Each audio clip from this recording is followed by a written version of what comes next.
We'd like to give a very big warm welcome to our brother and sister in God, Ramachandra Prabhu and Krishna Mohini Didi. They've visiting from Santa Cruz, California. Jai Guru.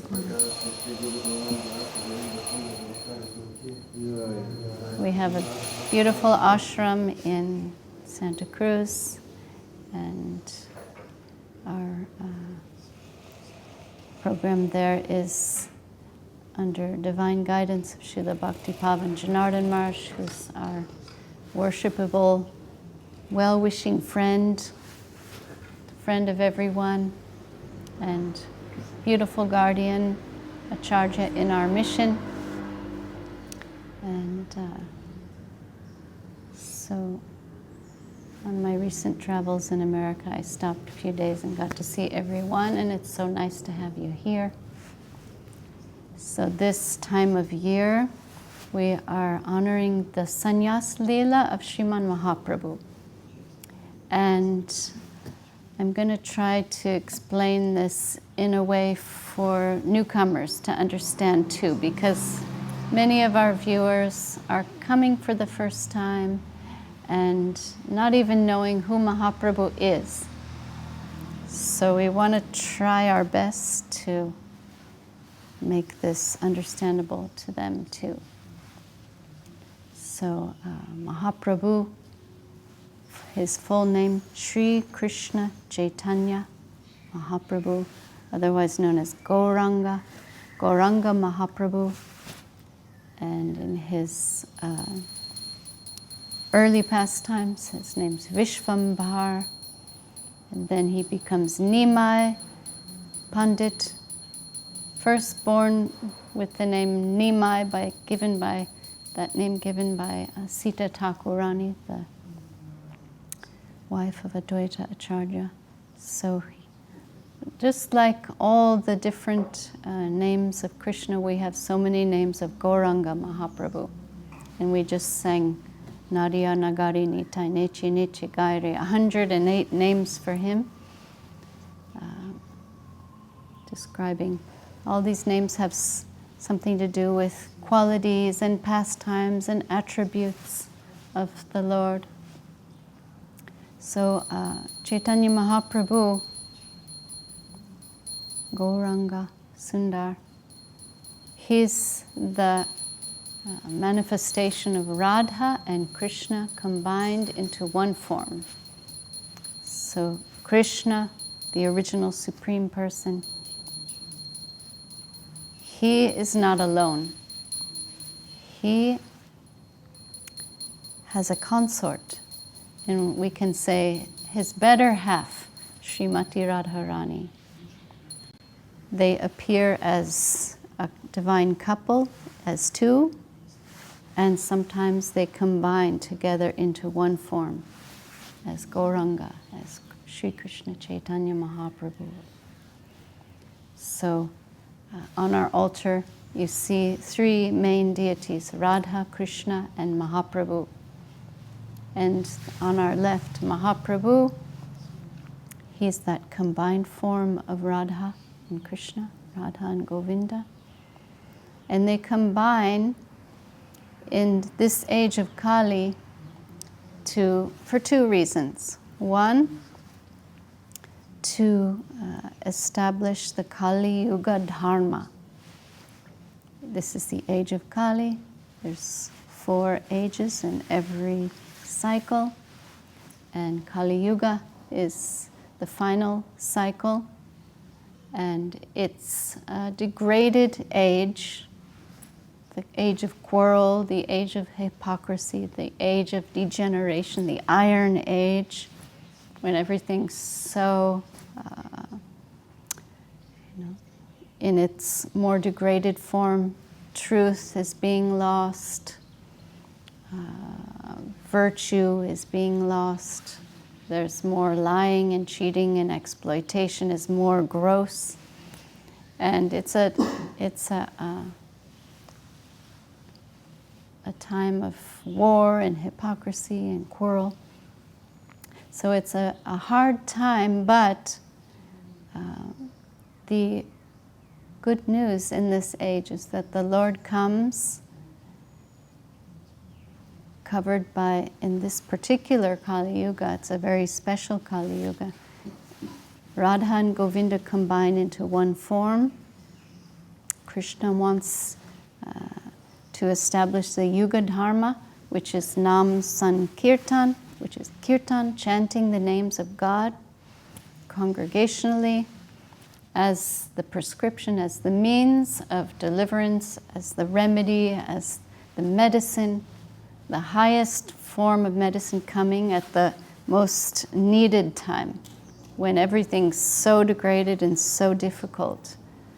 And very difficult in other yugas, they're meditating just on the Paramatma, on the Lord, and achieving, without so much impossibility, achieving divine realization. But in this age of Kali, it's impossible to meditate simply without any higher help. We need something more powerful. We need the names of God, which is non-different from God. The name of Krishna is non-different from Krishna, and all power is infused in these holy names. So the Kali Yuga Dharma, as we mentioned last week, Dharma doesn't mean religion. It means how to live your life, how to live in this world while harmonizing and achieving truth and reality. How to live in such a way where you can achieve the highest thing, absolute truth and divine reality. So the Dharma, the way to achieve perfection in Kali Yuga is through Nam Sankirtan, through the Mahamantra chanting given by Chaitanya Mahaprabhu. So that was external reason for Radha and Govinda combining in this Kali Yuga. But internal reason, Krishna wants to taste the sweetness of his better half, Radharani, his divine consort. He wants to know, what is she tasting? She's one of her, the ecstatic symptoms she experiences, the highest ecstatic symptom is called Mahabhav, great divine emotion she's experiencing when especially separated from the Lord. So this is known as the highest mood, and she is the personification of that mood, that divine loving service. No one can surpass her in every way. She's the supreme person personified and the divine consort of Krishna. So when in this Kali Yuga, not every Kali Yuga is Mahaprabhu coming with Radharani's bhav and kanti, her effulgence and her mood. But in this one is very special. Once in a day of Brahma, the Lord comes himself as Krishna, and in this same Kali Yuga, this same cycle, Krishna comes in Dwapara Yuga, but Mahaprabhu in this Kali Yuga comes as Rasaraj, the king of rasa. Rasa is that thing that is very hard to define, that thing we're all searching for. We're hankering for fulfillment, for satisfaction, for satiation, for pleasure, for flavor. We're like rasa seekers, and we're in this world looking in all the wrong places. Some are looking, in drugs and alcohol, in mundane pleasure, sense gratification, whatever it may be, trying to find rasa there. Even the animals trying to find rasa. But the king of rasa is Krishna. He's the emporium, that expression given by our Guru Varga. He's the emporium of rasa, the source, of the original source of rasa. And his name is Rasaraj. So the king of rasa and Mahabhav. Dui eka rupa. You hear this expression in Chaitanya Charitamrita and the Ramananda Samvad. Rasaraj and Mahabhav, they combine together in one form. Krishna wants to taste the mood of his better half, Srimati Radharani, and she knows if you're going to be having my mood, if you take my mood, you're going to fall on the ground in ecstasy, and you're going to be scraping your face. You're going to be like experiencing some self-harm, because you will be so overwhelmed with ecstasy. You will lose yourself. So I will cover you with my golden luster to protect you, because she is golden in complexion. Krishna is blackish. So Mahaprabhu, Sri Krishna Chaitanya Mahaprabhu, Gauranga. Gauranga means golden. This is Krishna as golden avatar because of Radharani's luster. In her mood, as a devotee, as the highest devotee, and golden, not blackish. And this is a hidden incarnation of the Lord. It can be quite bewildering for some Vedic scholars to understand that Chaitanya Mahaprabhu is the Kali Yuga avatar. He's an incarnation directly of Radha and Govinda, because it's only some hidden indication that he's coming in Kali Yuga. So they appear together in one form in Kali Yuga, in Navadvip, which is the main place of our worship, in Navadvip Dham. Bhaktivinoda Thakur discovered his birthplace in Mayapur at the Yoga Pit. We honor and worship that place, and every year we go on pilgrimage, Navadvip Dham Parikrama, and see the places, pastimes, and appearance of the Lord in Kali Yuga. This is approximately 500 years ago when Mahaprabhu Gauranga appeared. And he appears in his eternal parents' home, Jagannath Mishra and Sachi Mata. They're also his parents in Krishna Līlā. They're also his parents in Lord Ram's Līlā. They're eternal associates. And when the Lord appears, he appears with his associates. And all the paraphernalia and associates, they come down to this world, like in a theater. The actors and actresses appear, the set appears, the Lord appears, the generation before appear first, and they're all ready to enact these pastimes.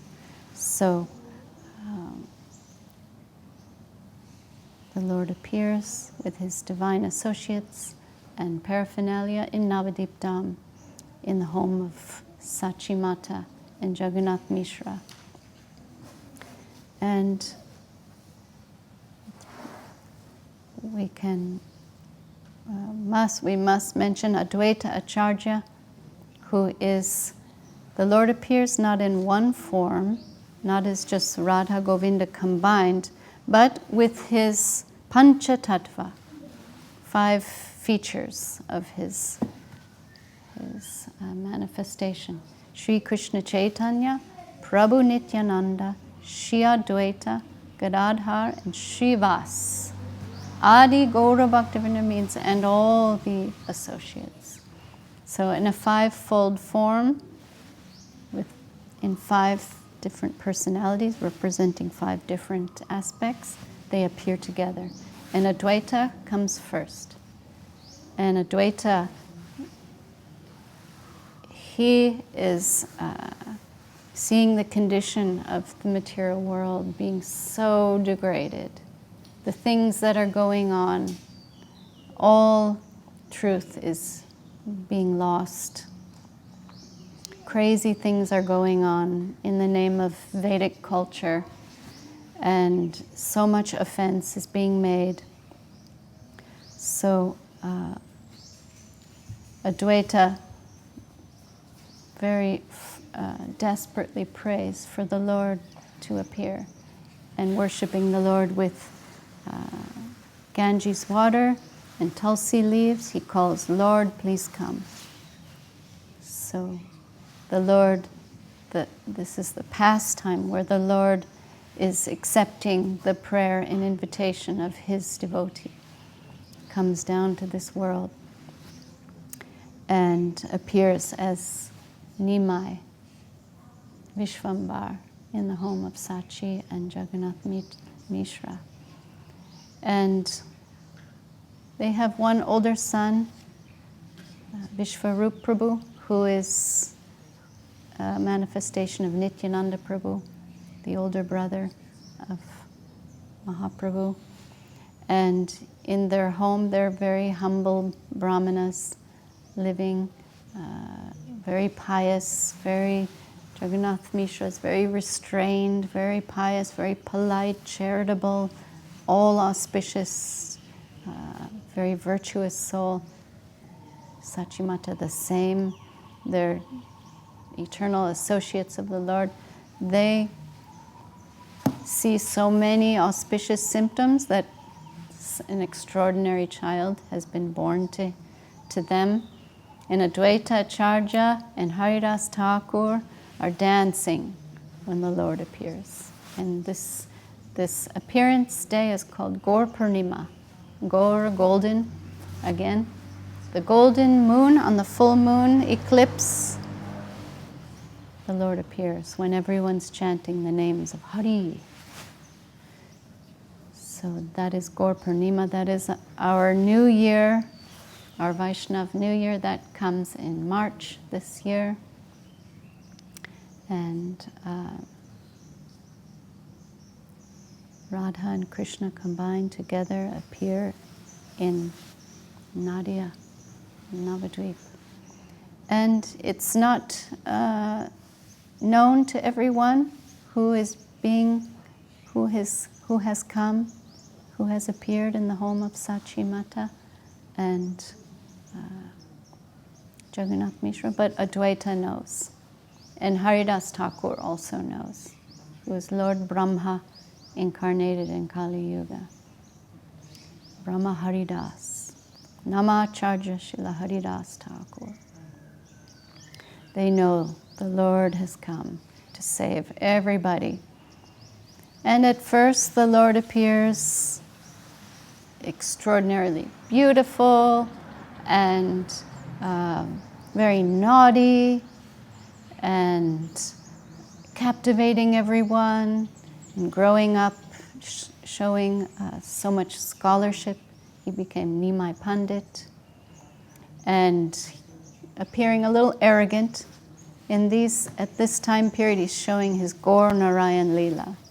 He marries Lakshmi, and Nimai Pandit, all the devotees of Navadvip that time, like especially Gadadhar Pandit and Srivas, they're seeing this extraordinary, beautiful personality, Nimai Pandit.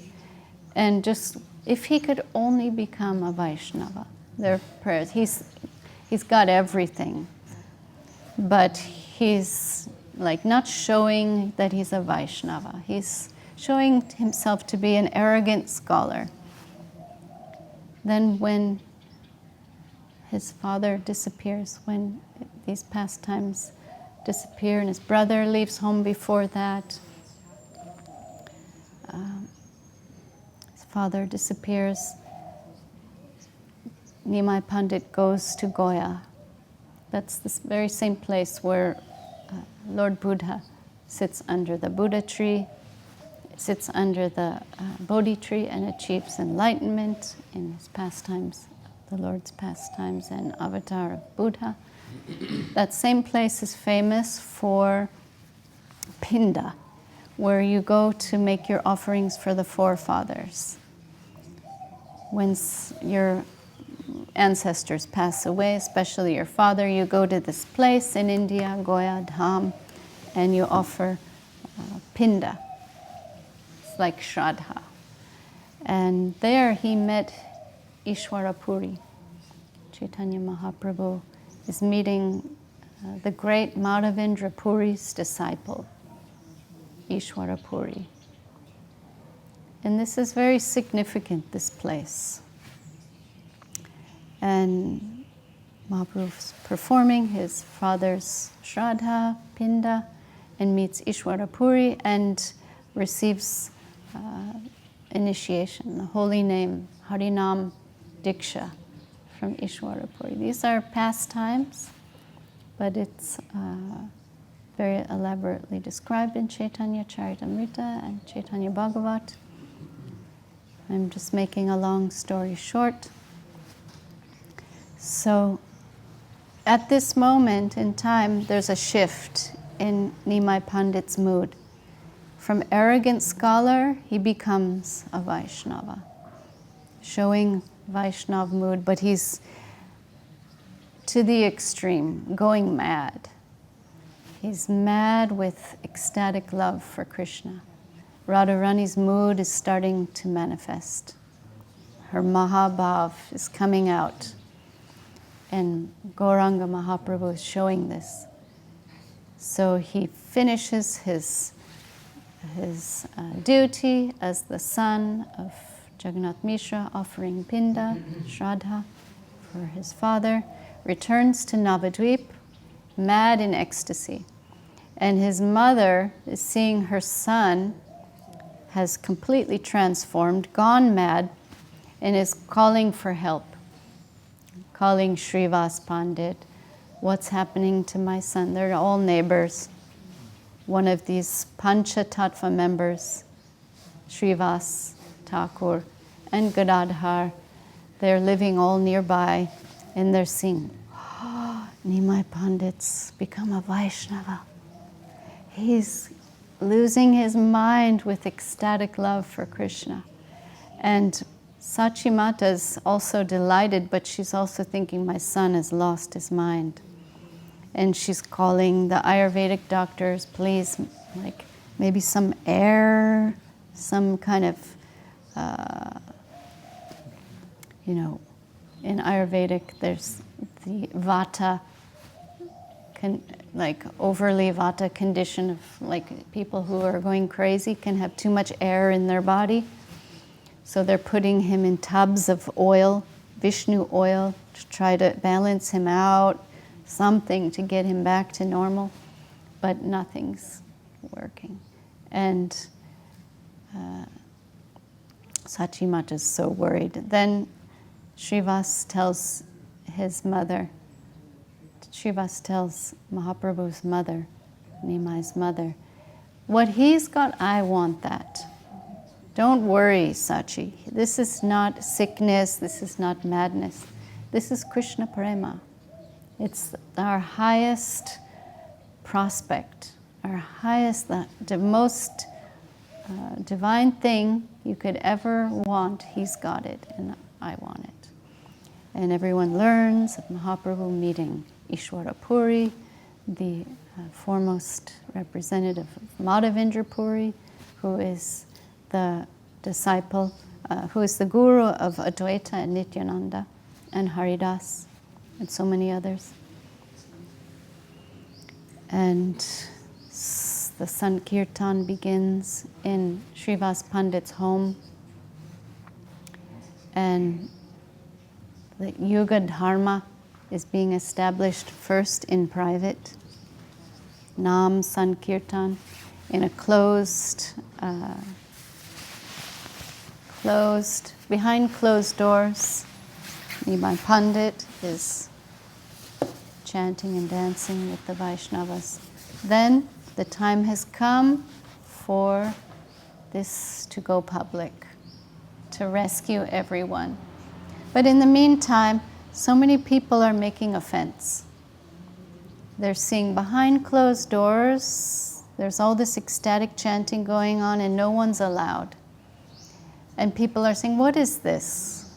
This is like unprecedented activity and we're not allowed, and like criticism of Nimai Pandit is being done by not just pandits, but ordinary people and residents.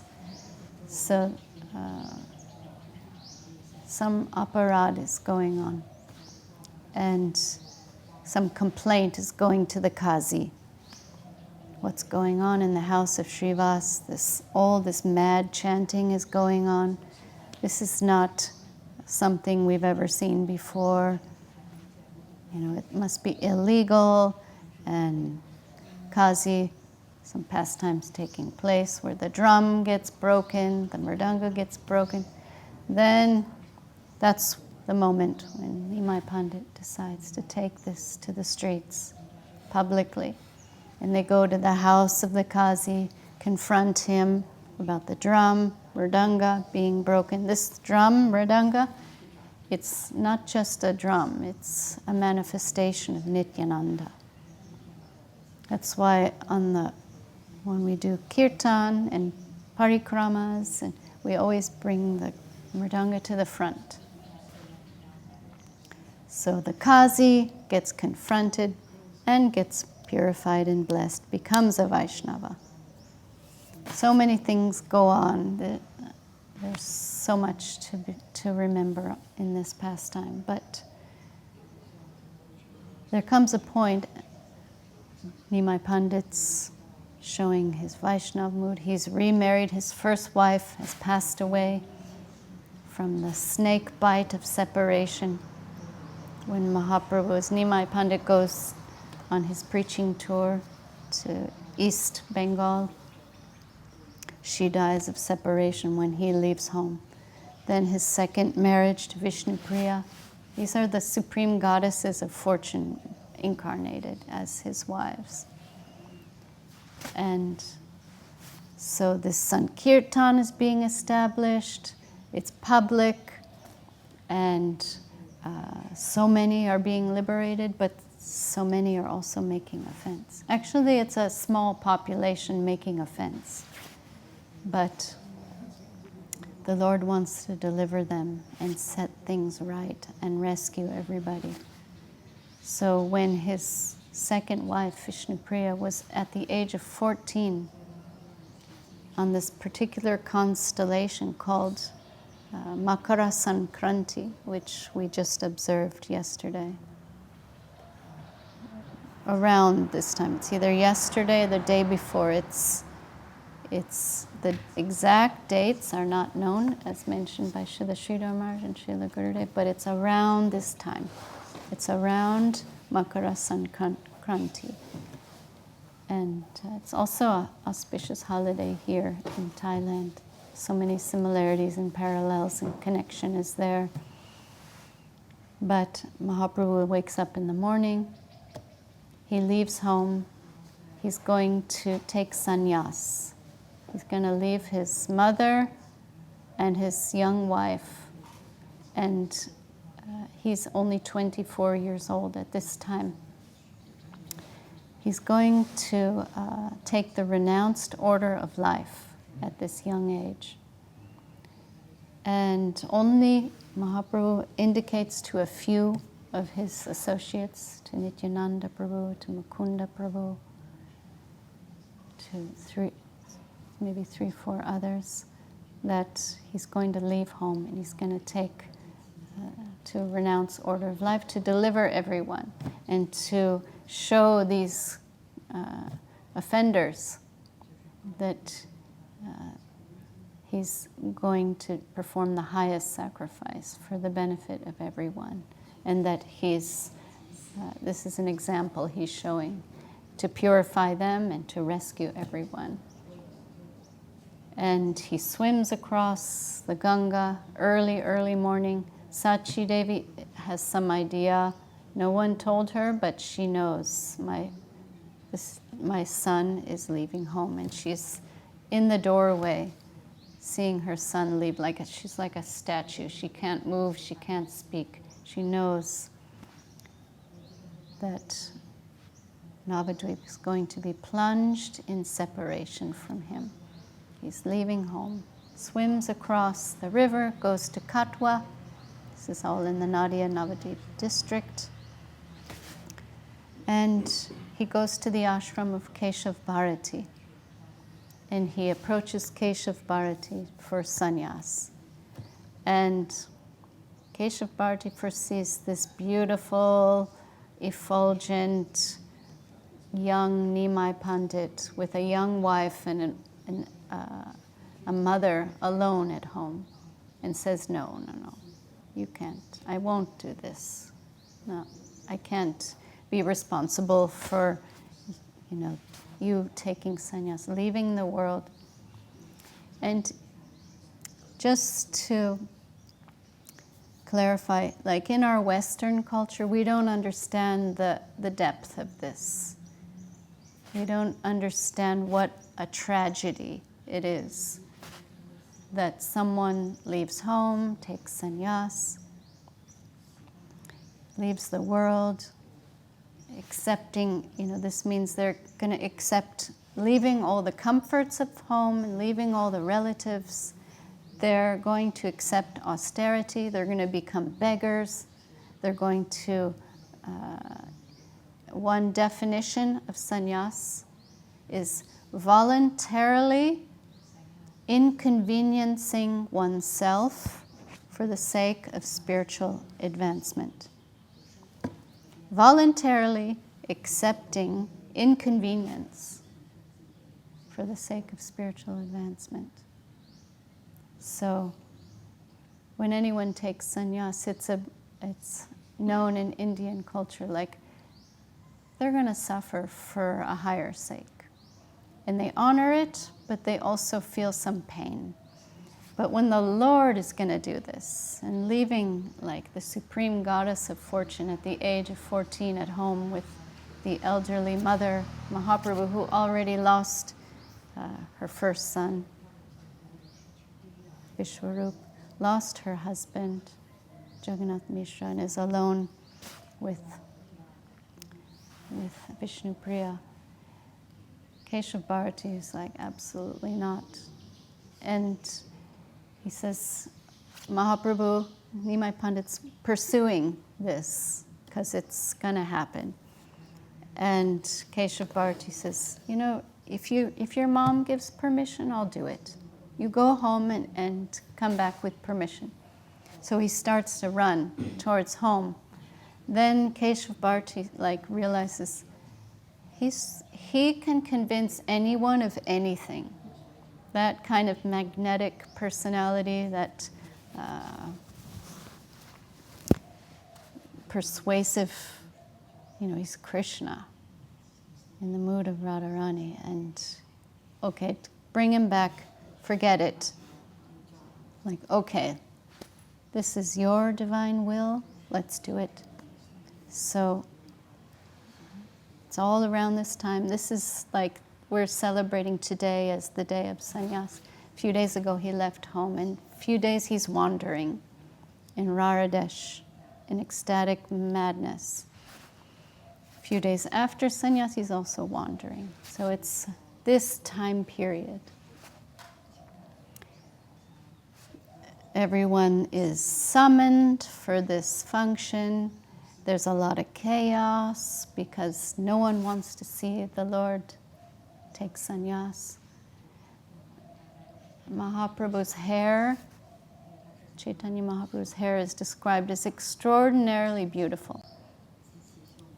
We're seeing Mahaprabhu on our altar, and no one wants to see him shave his head and take the robes of the renunciate. His beautiful Gauranga form will change into a mendicant and they need a barber to shave his head.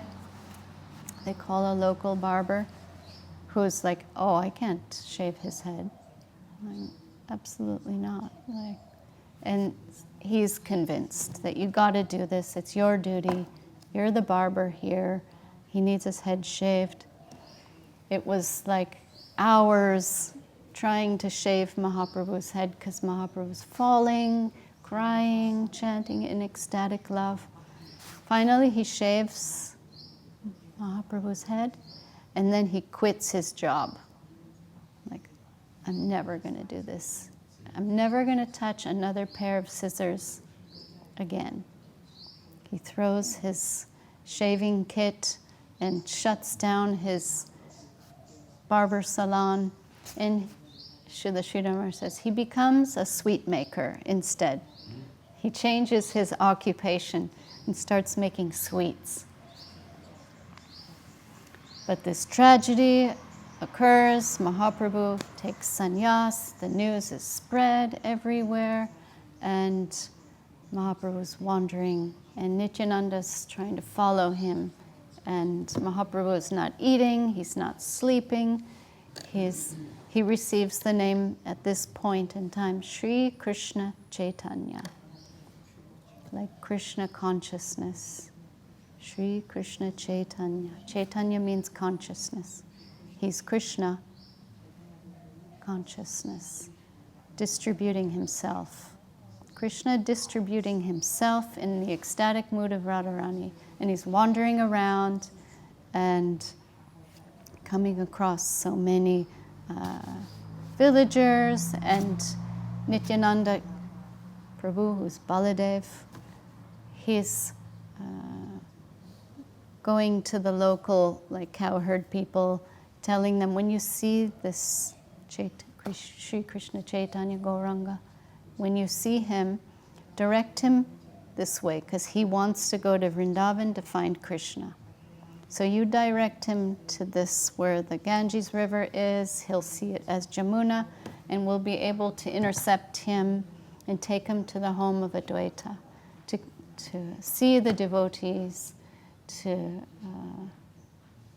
feed him. He hasn't eaten in days. This was breaking everyone's heart. And they do so. Mahaprabhu finds the river, Ganges. He sees it as Jamuna. He asks these cowherd boys which way to Vrindavan. They show him. Then message is sent to Advaita Acharya in Shantipur. Get ready, please bring some dry clothes, because Mahaprabhu's all wet from swimming in the river, crossing the river.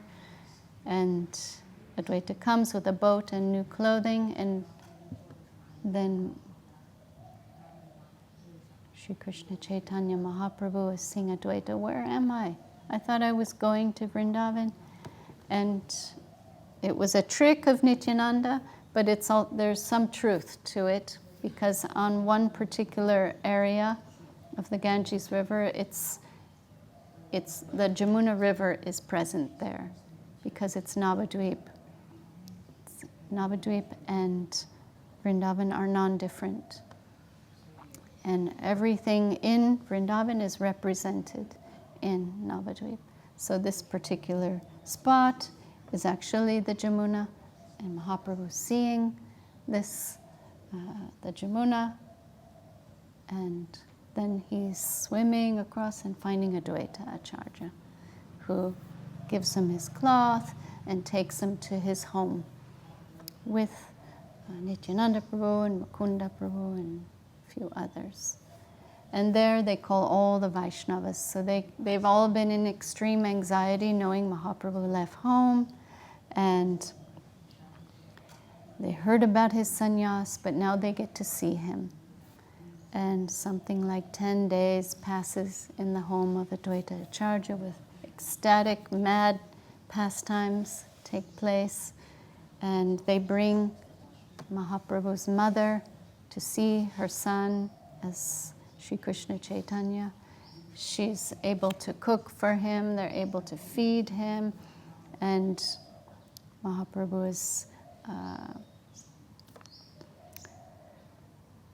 spending this precious time with all of his divine associates. And he wants to go to Vrindavan. But he's showing example of the perfect son. He's approaching his mother. Okay, I've left home. Do you have any wishes for me? You're my worshipable mother, and I will honor your instructions. She says, instead of going to Vrindavan, please make your base in Puri, in Purushottam Jagannath Dham, Kurukshetra, where Jagannath, Subhadra, Baladev are living on the shore. It's Jagannath Puri in Orissa. It is like another room to Navadvip. So many Vaishnavas are coming and going for the Rath Yatra festival every year. Then we will be able to have some connection. You won't be lost upon us all. You'll be present in Puri. We will get some news. We can send some gifts. We can, the Vaishnavas can come and see you. They'll have some access to you. So Mahaprabhu accepts Sachimata's wish and instruction and goes to Puri with a small group. And on the way, there's a very significant pastime. They're crossing the river. You know, it's like a 2-week walk. Now we go by train and car, flight, but in those days, 500 years ago, they're walking everywhere. And on the way to Puri, Mahaprabhu, as a sannyāsi with a danda, a big stick, Nityananda's there, and this pastime takes place, very significant, where he breaks Mahaprabhu's danda. Mahaprabhu isn't looking, and Nityananda breaks this stick, the rod of renunciation, into 3 parts, throws it into the river. Tridandi, 3 sticks. What does that represent? Mind, body, words, and service. It's Vaishnava sannyas.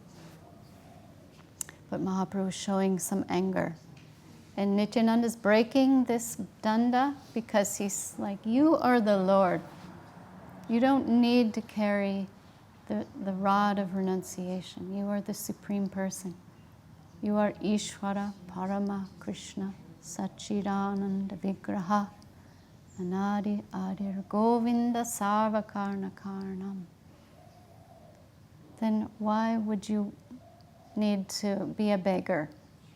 Why would you accept the robes of a beggar and live like this and have to carry this stick around? Like, forget it. And Mahaprabhu is angry, showing anger. Internally, he knows Nityananda is teaching us a lesson. It's truth that he's telling, but he just leaves alone, goes by himself to Puri. And they're all following behind and trying to catch up to him. And so many things happen. He reaches Jagannath temple. Mahaprabhu, after the long journey, is bowing down and seeing Krishna in this extraordinary form as Jagannath. And comes in touch with Sarvabhauma Bhattacharya, who is otherwise known as Brihaspati, the guru of the demigods, and he's like the greatest Pandit of all time. He's not a Vaishnava yet. He's a Vedic scholar, some impersonal Mayavad combination, just like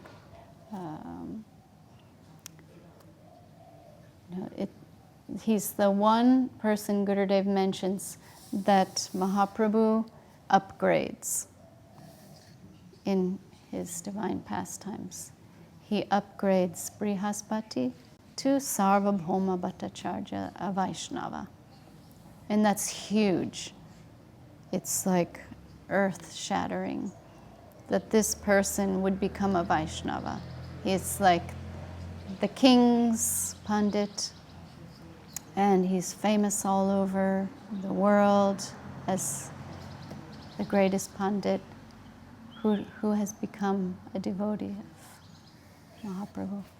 So, like Sarvabhauma Bhattacharya, who is extraordinary, all these offenders in Navadvip have seen the Lord left home, took sannyāsa, and became Sri Krishna Chaitanya.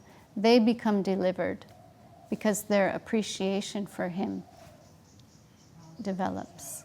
They see the sacrifice, they see he's not an ordinary person and that they were wrong to criticize him, and they become delivered. So the Kali Yuga avatar is enacting his pastimes. Radha and Krishna together, they're enacting the pastimes of delivering the fallen souls of Kali Yuga. So this, we're observing now this sannyāsa līlā. It's līlā, it's play, it's not ordinary activities. It's the Lord playing as Sri Krishna Chaitanya Mahaprabhu with his, in the divine play of Gaura Līlā, on the theater of Navadvip, on the theater of Jagannath Puri, Vrindavan, and Mahaprabhu tours all over India, rescuing everyone. So many encounters are there. The Sri Chaitanya Charitamrita and the Sri Chaitanya Bhagavat, they describe, these are the biographies of the Lord. You can read all about them. But at this particular time, this is the sannyāsa līlā time, so we're observing that. And for the higher Vaishnavas, it's a painful time. It's a tragedy of separation. And we heard when Srila Sridhar Maharaj would observe this time.